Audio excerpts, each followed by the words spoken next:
You're listening to 94.4FM Salford City Radio, the Friday Sports Show with your host, Jimmy Petruzzi, bringing you all the news from the local area and around the world. And we're very fortunate in this show to have some fantastic guests, some of the world's best sports people, athletes, people in football, people who work across a range of different disciplines in sport, coaches, trainers, sports psychologists. We all also have a segment which features some of the world's leading people in the field of psychology and related fields, talking about mental health and their research. And we talk to people in different areas as well from time to time, in business and other areas. And obviously, you don't need me to tell you that it's been a challenging year, 2020, for many people. Obviously, the pandemic's had a big impact on people and business. And our next guest is a LinkedIn coach, which is a big social media platform for business, and I'm sure that you're familiar with the platform.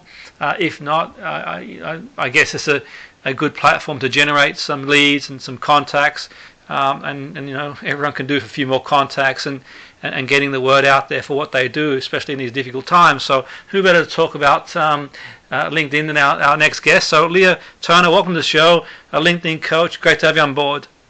Great to speak to you. Thank you. Just for our listeners, Leah, they're probably wondering what's a LinkedIn coach. I mean, these days we have coaches for many things, and and LinkedIn is it's a huge platform. I'm on there. I use it very sporadically, but nevertheless, tell us how you got into being a LinkedIn coach. So I was just like most people. I had a profile that was just there for finding work, for finding a new job if I ever needed it. And I got to a point where I wanted to expand my business, but I didn't really have a marketing budget. So I thought, I'll have a look on LinkedIn, see if I can, get in contact with anybody that might need what I do. I was running a transcription business, and I quickly worked out that actually, if you start using it like it was a networking event rather than just to advertise or job hunt, you can network and meet all sorts of interesting people you wouldn't meet in day-to-day life. And so I started doing it, and I was very naturally good at it because I'm quite good at networking, and I increased my network from 400 people to 57,000 in 12 months. Under 12 months. It all happened very, very quickly, which is quite unheard of on LinkedIn to grow quite so fast. And I just sort of developed this natural ability and then started showing other people how to do it, and now I have a second business that focuses entirely on that. That's amazing what you sort of achieved there. And on this show we like to sort of raise the sort of profile of sports, and we like to sort of spread the word on mental health. But from a business point of view, I think it's really fascinating because to be able to sort of grow that quickly, and obviously we'd like to interview some of the people who are leading in their field, and you certainly are a leader in that area, and I suppose everyone listening, irrespective of what their position is, always looking to sort of get the word out there, especially if they've got the marketing budget.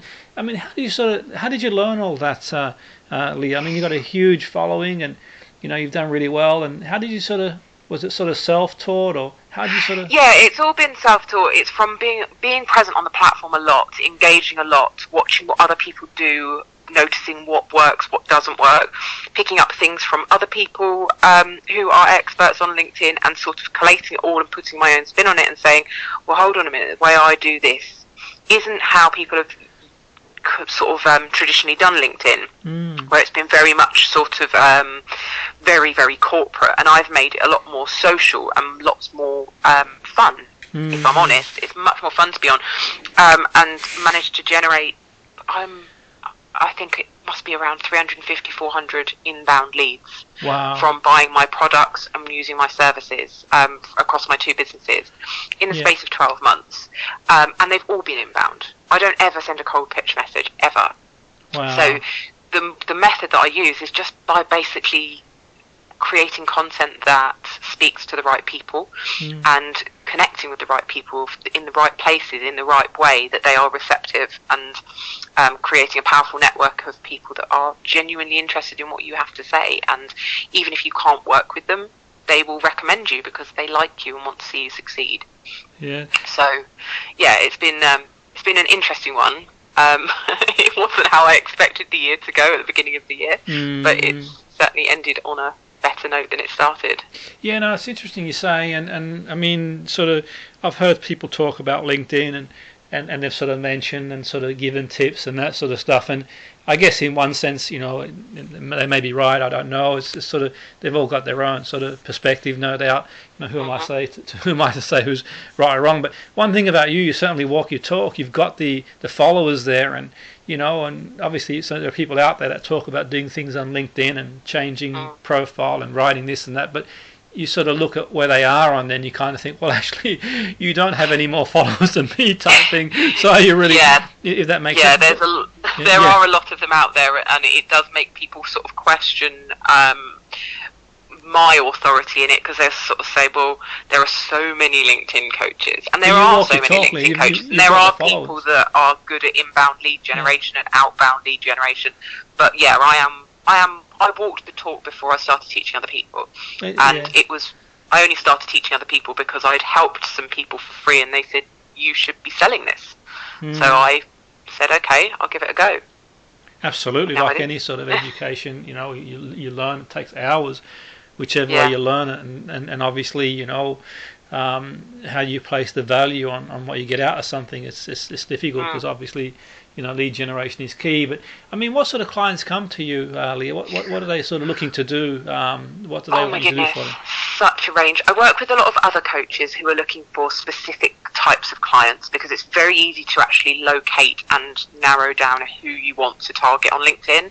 I've worked with people from events, recruitment, HR, lots of like business coaches and mindset coaches. I've got who else? I've worked with all sorts of CEOs of big companies that just want to raise their profile. So a couple like lawyers, quite a few lawyers, people who are trying to generate business, who deliberately want to find their clients and connect with them, or people who are trying to boost their own profile for sort of PR reasons, to become a kind of voice of their industry, which I've done very successfully with a couple of business leaders who are now looking at like 20,000-30,000 followers and are being interviewed for various magazines and awards, and helping them. When you've got a big presence on social media, it's easier to be more respected within your industry, because there are so many people within your industry that hear your voice and get into conversation with you. So that influence can be quite powerful. It's not the be all and end all, but it's helpful in getting you noticed within your sort of niche, I guess. Yeah, that's really interesting. And I wonder what your take, I mean, this might be outside the scope of what you know, in terms of the conversation, but I'm just sort of curious to know, I mean, with that, say you get a big following on social media, Leah, there's a big following there, but that also can bring its own inherited problems, in the sense that, you know, depending on the character, really, obviously not all the people are going to put comments that are desirable, and that can sort of, you know, once you're on that radar, you sort of open sometimes. And I mean, do you think it can affect people sort of mentally as well? Sometimes you get a huge following and you get people sort of commenting and saying silly things, and I am quite a sort of strong-minded person generally, but I didn't go onto LinkedIn to become an influencer of sorts. That wasn't my intention. I've never really been interested in having that kind of level of attention. So when my profile started growing, it made me very anxious. I started second-guessing everything that I posted, because I thought, God, there's people that are going to read this that don't know me. They don't know the context from which this is coming. And it's a massive amount of pressure.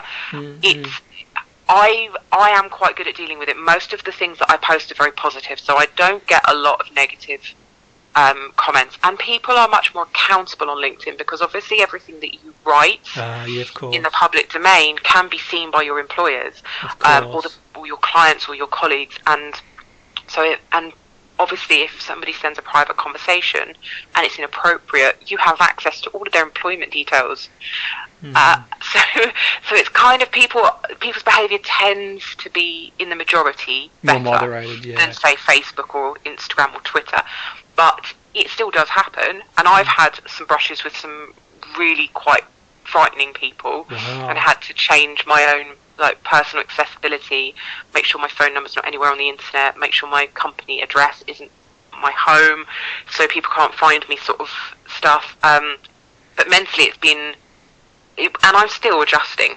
Definitely, and it's definitely something that the people I work with, some of them have sort of got teams of social media that now to work on their social media for them now, because they were finding it too much. Just trying to keep up with all the correspondence, the direct messages, the comments can be sort of emotionally and mentally overwhelming sometimes. Absolutely. So yeah, there's definitely a toll. Definitely. I mean, I didn't anticipate. Like, I mean, how do you sort of, how do you sort of, in terms of, do you have any? I mean, I'm not suggesting to recommend anything to anybody. So the strategies that you might use to sort of to keep yourself sort of, obviously some people might go for a walk, run, meditate, exercise. Yeah, I've got a 5-year-old son. So he keeps me quite grounded, although he can be overwhelming himself sometimes because he's 5 and that's what they do. I've got 2 dogs, so dog walks are something that help me relax. I'm not one of those people that does relax very much. I'm very much on it all the time. My brain is very, very active. And I don't really sit and read or watch TV or anything. I'm quite creative though, so one of my outlets is actually writing. So when I'm writing on LinkedIn, when I'm sharing posts, the actual writing of stuff, even if I don't publish it, that helps me for sure. As a lone parent running 2 businesses, there's not a massive amount of time for self-care. Fundraising is something as well that I think that grounds me, because I work with a couple of different charities that I raise money for, and that always kind of levels me out and makes me all the struggle and the mental toll that it takes. It's all kind of worth it when you're helping.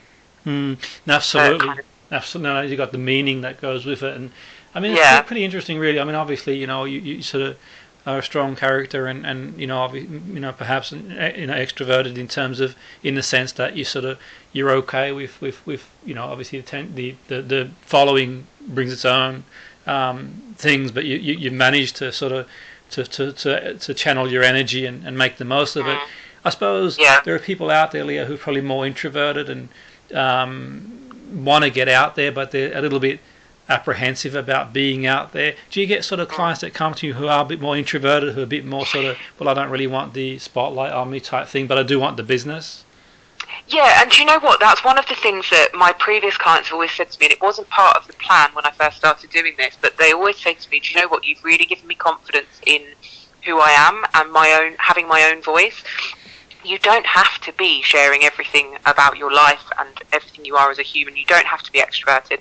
I can be quite introverted. I'm one of those like introverted extroverts. I'm extroverted within my own boundaries, but I'm not jump about or wanting the attention all the time. I'm comfortable with it being thrust on me, but on my own terms. But I have a lot of people that they're not looking to be influencers. They want the business. But again, you don't have to have a huge following on LinkedIn to get business from it. You just have to have the right following. You just have to be connected to the right people. And if you can find and connect with the right people, then even if you don't get masses of views and masses of interaction, the interaction you're getting is from the people you want to work with. That's interesting you say, So it's almost like being targeted. No, absolutely. And is it only sort of, I say only, obviously it's a lot of work to do with LinkedIn, but do you sort of do the same sort of thing with other social media? You're just pretty much business focused yourself, Leah? Obviously there's other stuff out there. Yeah, so I've got a reasonably strong following on Instagram, but I don't really use other. I've got a Twitter account which I use here and there. I don't really have Facebook for anything other than family. I don't cover training in other areas of social media. That might be something that will be expanded to as my business grows, but I'm much more focused on LinkedIn, mainly because LinkedIn I find so inspirational. I learn constantly from consuming other people's information on LinkedIn, whereas I find Instagram is much more, look at me, look how great I am. And I'm not really learning anything that helps me on there, whereas with LinkedIn, I have taken a business from the ground up and I've learned marketing from having no marketing knowledge whatsoever to absolutely killing it alongside some of the like professional marketing companies that have been doing it for years. Just through like a 35 years of not knowing that I have a natural ability with marketing. So no, I don't focus on anything else. LinkedIn is somewhere I enjoy being. So being able to help other people kind of makes sense for me. It's really interesting, and in terms of yourself, I mean, I suppose you could call it a meteoric rise in terms of followers. And how did it feel? Did you expect that to happen? I mean, you must have somewhere in your mind thought, well, you can do, or you wouldn't have applied yourself. But did you sort of believe from at the beginning that you could just explode with all those sort of followers? No, and I didn't want to. Wow. That was not my intention. I had a lady that I wanted to work with me full time, and I needed some extra clients. So I went to LinkedIn to find some extra clients. That was purely it. I was not looking for a big following. I'm the kind of person that has never really understood why people want to be famous. I would never want to be on TV, and so this happening just through me sharing sort of silly and funny stories and talking about work and being supportive of other people. That I went onto LinkedIn originally to find business, and then I spent a lot of time there because my other business was transcription, working from home, where I've worked from home for myself for 10 years, and it's quite lonely. So when I started on LinkedIn, I was kind of like, oh, this is almost like having colleagues. I can stop and have a coffee break and a chat with a few different people, read some interesting information, learn a bit, and I started spending quite a lot of time there and genuinely enjoying myself. And I think people could tell, and that's partly what attracted people to start following me. But it was certainly never my intention. And I think by the end of April or middle of April, I'd gone over 30,000 followers. Wow. And it's just kept growing and growing and growing from between like 1,000 and 2,000 a week. And even when I don't post that much, and it's, once you get past a certain point, it just keeps growing really, really quickly, really naturally. And I am still getting my head around it because it does seem so ridiculously fast. And now because a lot of the growth was through the lockdown periods, I could kind of hide away and no one knew who I was. But now when I go out, like, I started getting approached by people in the street who know me, and that's kind of one that makes my brain explode a little bit. That's amazing. That it really is. I mean, one thing that strikes me about you. No, I think the thing that sort of strikes me about you, Lee, what I find really interesting is that it's like, on LinkedIn, you've got this sort of for many years people have talked about having this sort of business image and all that sort of stuff, and you get the traditional suit and ties and you just seem relaxed in yourself, Leah. That's sort of what intrigues me. You don't seem to be sort of trying too hard, if that makes sense. Because there was no game plan. Wow. I came on there to achieve what I achieved. I got new clients, so everything else was just a bonus. But it was never about trying to impress anybody with how professional or how corporate I was. I've always been really honest about the fact that I've just got a little typing business, and I'm a single mum, keeping a roof over my head with my son, and I haven't gone in there pretending to be more than I am. And so people have then watched things change for me, watched my profile grow, and watched me sort of sat there in kind of horror, like how is this even happening? And they kind of, it's almost like on Britain's Got Talent, and you get the underdog, and I almost feel like I've been the underdog that everybody's sort of grasped onto this feel-good story through the lockdown, and people watch what's happening and go, wow, if she can do it, I can do it. No, it's inspiring, because sort of you kind of think, well, there'd be corporations that would sort of be happy with that sort of following, and obviously businesses that put investment and they've got people doing the sort of the social media full time these days, and sort of trying really hard, and then you come along and bang. I mean, has it kind of sort of has it had an impact in that way? Has anyone sort of I'm not saying a backlash, but have people sort of reached out and thought, how has she managed to do that? I've had companies, the kind of companies that have been coming to me quite regularly are companies that would never even entertain hiring me under ordinary circumstances, because they've seen what's happened and they've gone, hold on a minute, she doesn't look like the kind of person we would hire, and we definitely don't expect this, but we need to pay attention because she's actually doing something that's working, and we need a piece of that. So it's been really interesting to see the kind of people that are coming forward and wanting to learn from me, and they're not the kind of people that on a day-to-day basis, like, I wouldn't apply for a job working for them because they would just turn around and say, no, not the way you look. Yeah, that's really interesting. But I think as well as that, it kind of breaks down that sort of stigma in terms of, people sort of from LinkedIn point of view anyway, about sort of being businessy, corporate-y. And I think one thing that you have done for sure in that respect is smash that sort of stigma, really, that, I've heard, at least from what I've heard about, you got to get on there, and you got to, present your profile with the sort of suit and be, like you mentioned earlier, really. But if that's not you, from the point of view, then is it really going to work if someone goes out there and just tries to sort of put this, I look at it so for me, because I've worked for myself for so many years, and before that I was working for a company that didn't mind how I looked, and obviously people on the radio who hear this aren't going to know, but I'm pretty much tattooed from my chin to my toes. I'm really heavily tattooed, and I've got piercings in my face, and I've got bright blonde hair, and I don't look corporate at all, but I don't care, because I'm not trying to be anything that I'm not. I've had jobs where I've been very good at my job. I've run my business successfully since the moment I started it. Now I've got a second business.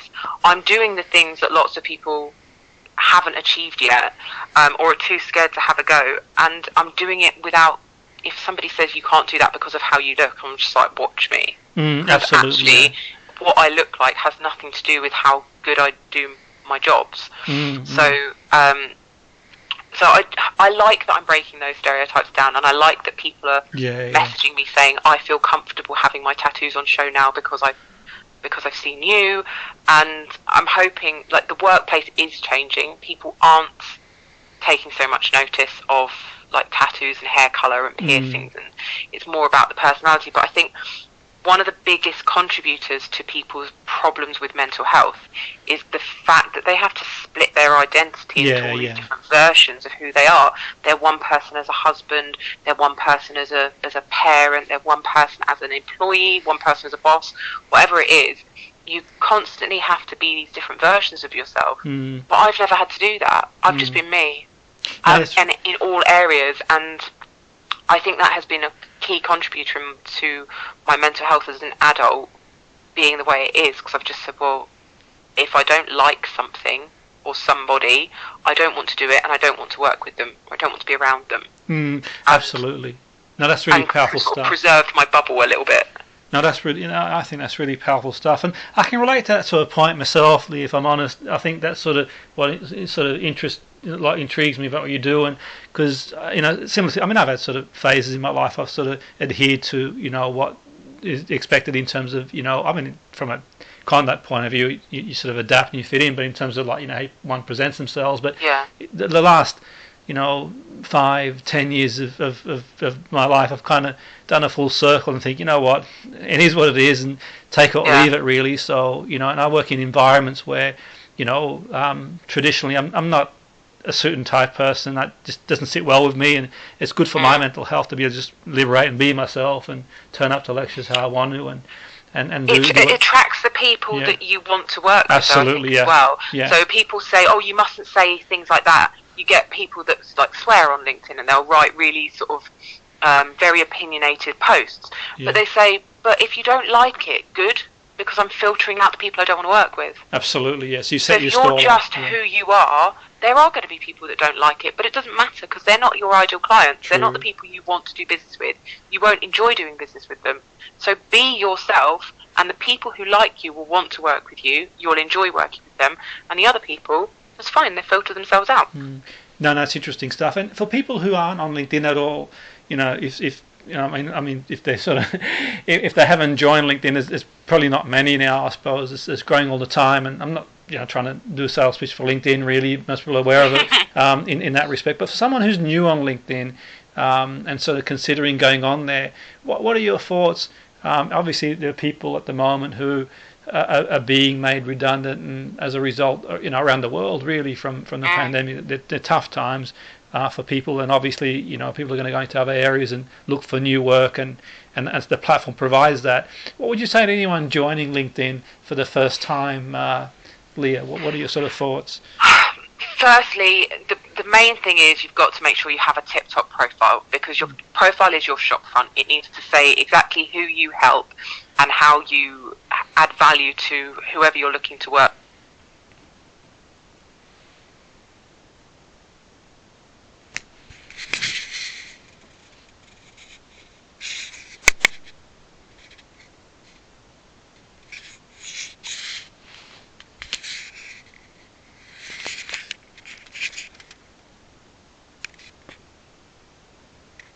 Yeah, so anyone new joining, Leah, who's sort of considering getting on board LinkedIn, what are your thoughts? The first thing that anybody needs to do before they start engaging regularly on LinkedIn is making sure that their profile is absolutely top-notch. That's your shop front. So it doesn't matter what you're doing, if you're attracting people to your profile and it's not up to scratch, they're just going to click away and you'll lose their interest. So making sure you've got a great headline that tells people what you do, not just your job title, a banner that sort of brands who you are and what you're offering and how they can contact you, and your about section should not read in the third person like a CV. Talk about your customer and what you do for them, not what you can do, not a list of qualifications and job roles that you've been in. That's a really, really good start for anybody logging on. Yeah, that's really interesting. Obviously, that's really useful information for anyone starting and looking to start their journey. In terms of your own vision going forward, I mean, you've got to where you are with the followers. Is it more followers, more leads, increase the business? I mean, where do you go from where you are now, Leah? Is it possible to sort of keep going further? It is. I'm working on creating an online course at the moment to help people that have no idea how to use LinkedIn, just to really get the best of it from the get-go. So really from the ground up, from profile building to actually going out and connecting with the right people. I also have some public speaking engagements planned for next year, and that is where my future is going to be. I'm not going to be teaching LinkedIn forever, as much as I enjoy it. I want to be more of a spokesperson for mental health, for being yourself, for inclusion and diversity. So that, for me, I think is where I hope my future is going to be. But the business side of things will just be keeping expanding and growing with what services I'm offering, some more employees, some more holidays as well when we can travel again. Yeah, absolutely. No, that's for sure. And in terms of anyone sort of listening who sort of wants to know more and thinking, what I could just do with maybe they've been made redundant, or maybe they're looking for a new job, or to set a business up, and they're sort of looking to use LinkedIn. Is there any website sort of details? Yeah, they can find my LinkedIn profile is Leah Turner, so it's Lea, no H, Turner. So they'll be able to find me quite easily, I expect. My website is stereo-type.co.uk. That's my audio transcription business as well as my LinkedIn coaching. And I'm also on Instagram and Twitter at Leah_Turner_. So got a full range of services there. No, absolutely, and it's been really kind of you to join us on the show. It's been a pleasure. I'm sure the listeners have sort of, been intrigued by what you've said, and also inspiration. Really, it serves as inspiration for our listeners too, to think, that you've got to get out there and sort of, keep going in these sort of challenging times and sort of find a way to move forward. It's a free resource to really broaden your horizons and start having conversations with new people. So really, you can't go wrong, even if you're just using it to make a few new interesting contacts and have a few conversations. Get involved. Absolutely, for sure, absolutely. So we really want to thank Leah Turner for coming on board the show, taking the time to come on board the show. So LinkedIn coach, and her story has been really inspirational, no doubt.